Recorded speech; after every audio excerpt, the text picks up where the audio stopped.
ಇವತ್ತಿನ ರೆಸಿಪಿ ಏನು ಅಂತ ಹೇಳ್ಬಿಟ್ಟು ಆಲ್ರೆಡಿ ಡಿಸ್ಕ್ರಿಪ್ಷನ್ಸಲ್ಲೇ ನೋಡಿದ್ದೀರ. ಬಟ್ಟು ನಾನು ಇವತ್ತು ಬಂದುಬಿಟ್ಟು ಈ ಒಂದು ವೆದರ್ ಏನು ಚಳಿಗಾಲ ಇರೋದರಿಂದ ಜನವರಿ ಮತ್ತು ಡಿಸೆಂಬರ್, ಜನವರಿ, ಫೆಬ್ರವರಿ 3 ತಿಂಗಳು ಈ ಒಂದು ಚಳಿಗಾಲದಲ್ಲಿ ನಾವು 1 ವೀಕ್ ಇಲ್ಲ ಅಂದರೆ 1 ಮಂತು 1 ಟೈಮ್ ಆದ್ರೂ ಈ ಒಂದು ಸೂಪ್, ಕಾಲು ಸೂಪ್ ಕುಡಿಯೋದ್ರಿಂದ ನಮಗೆ ಫುಲ್ಲು ಎನರ್ಜೆಟಿಕ್ ಆಗಿರ್ತೈತೆ. ಮತ್ತು ಈ ಬೋನ್ಸ್ ಎಲ್ಲ ಬಂದುಬಿಟ್ಟು ವೀಕ್ ಇದ್ದರೆ ನಮಗೆ ಅದು ರಿಕವರಿ ಆಗುತ್ತೆ ಈ ಒಂದು ಕಾಲು ಸೂಪಿಂದ. ನೋಡಿ, ಆಲ್ರೆಡಿ ನಾನು ಬಂದುಬಿಟ್ಟು ಒಂದು ಏನು ಮಟನ್ನು ಒಂದು ಕುರಿದ ಫುಲ್ ಕಾಲ್ಸ್ನೆಲ್ಲ ತೊಗೊಂಡು ಅದನ್ನು ಕ್ಲೀನ್ ಮಾಡಿಕೊಂಡು ಈ ಥರ ರೆಡಿ ಮಾಡಿ ಇಟ್ಕೊಂಡಿದ್ದೀನಿ, ನೋಡ್ಬೋದು. ಬನ್ನಿ ಅದನ್ನು ಯಾವ ಥರ ಮಾಡೋದು ಅಂತ ಇನ್ ಡೀಟೇಲ್ ಆಗಿ ನಾವು ತಿಳ್ಕೊತಾ ಹೋಗೋಣ.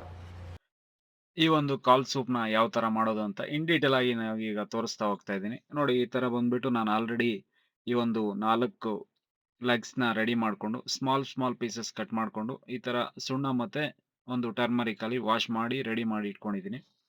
ಅದಕ್ಕೆ ಏನೇನೆಲ್ಲ ಒಂದು ಐಟಮ್ಸ್ ಬೇಕು ಅಂತ ಫಸ್ಟ್ ಬಂದುಬಿಟ್ಟು ನಮಗೆ ಶುಂಠಿ ಸ್ವಲ್ಪ ಎಲ್ಲ ಕಟ್ ಮಾಡಿಕೊಂಡು ಸ್ವಲ್ಪ ಹಾಕ್ಕೋಬೇಕು. ಅದ್ರ ಜೊತೆಯಲ್ಲಿ ಕಾಳುಮೆಣಸು, ಅದ್ರ ಜೊತೆಯಲ್ಲಿ ಸ್ವಲ್ಪ ಮೆಂತೆವು, ಅದ್ರ ಜೊತೆಯಲ್ಲಿ ಚಕ್ಕೆ ಮತ್ತು ಲವಂಗ ಮತ್ತು ಈ ಒಂದು ಗಾರ್ಲಿಕ್ಕು, ಮತ್ತು ಅದ್ರ ಜೊತೆಯಲ್ಲಿ ಸ್ವಲ್ಪ ಜೀರಿಗೆ ಜೊತೆಯಲ್ಲಿ ಈ ಒಂದು ಆನಿಯನ್ ಸ್ವಲ್ಪ ಹಾಕ್ಕೋಬೇಕು, ಮತ್ತು ಒಂದು ಕೊತ್ತಂಬರಿ ಸೊಪ್ಪು, ಮತ್ತು ಒಂದು ಸ್ವಲ್ಪ ಕೊಬ್ಬರಿ ಮತ್ತು ಟೊಮೊಟೊ ಇಷ್ಟೆಲ್ಲ ಹಾಕ್ಕೊಂಡು ಸ್ವಲ್ಪ ಮಿಕ್ಸಿಗೆ ಹಾಕ್ಕೊಂಡು ಅದರ ಜೊತೆಯಲ್ಲಿ ಒಂದು ಸ್ವಲ್ಪ ಬಾಣಲಿಗೆ ಆಯಿಲ್ ಮಾಡಿಕೊಂಡು ಅದಕ್ಕೆ ಆನಿಯನ್ ಎಲ್ಲ ಮಿಕ್ಸ್ ಮಾಡಿ ಮತ್ತು ಕೊತ್ತಂಬರಿ ಸೊಪ್ಪೆಲ್ಲ ಹಾಕಿ ಸ್ವಲ್ಪ ಫ್ರೈ ಮಾಡಿಕೊಂಡು ನಾವು ಏನು ಕಟ್ ಮಾಡ್ಕೊಂಡಿದ್ರಲ್ವ ಈ ಒಂದು ಲೆಗ್ಸು, ಕುರಿ ಕಾಲುಗಳು, ಆ ಕಾಲುಗಳು ಬಂದ್ಬಿಟ್ಟು ಈ ಎಣ್ಣೆಯಲ್ಲಿ ಫ್ರೈ ಮಾಡ್ಕೊಳೋದ್ರಿಂದ ತುಂಬ ಚೆನ್ನಾಗಿ ಬರುತ್ತೆ ಈ ಒಂದು ಸೂಪು. ಅದಕ್ಕೂ ಮುಂಚೆ ಫಸ್ಟ್ ಟೈಮ್ ನಮ್ಮ ಚಾನಲ್ ನೋಡ್ತಾ ಇದ್ರೆ ನಮ್ಮ ಚಾನಲ್ಗೆ ಸಬ್ಸ್ಕ್ರೈಬ್ ಮಾಡಿ ಬೆಲ್ ಐಕನ್ನ ಕ್ಲಿಕ್ ಮಾಡೋದು ಮಾತ್ರ ಮರಿಬೇಡಿ ಅಂತ ಹೇಳ್ತಾ, ನೋಡ್ಬೋದು ಈ ಥರ ಆ ಒಂದು ಎಣ್ಣೆಯಲ್ಲಿ ಚೆನ್ನಾಗಿ ಫ್ರೈ ಮಾಡಿಕೊಂಡ್ರೆ ತುಂಬ ಚೆನ್ನಾಗಿ ಬರುತ್ತೆ ಈ ಒಂದು ಕಾಲ್ ಸೂಪ್ ಅನ್ನೋದು.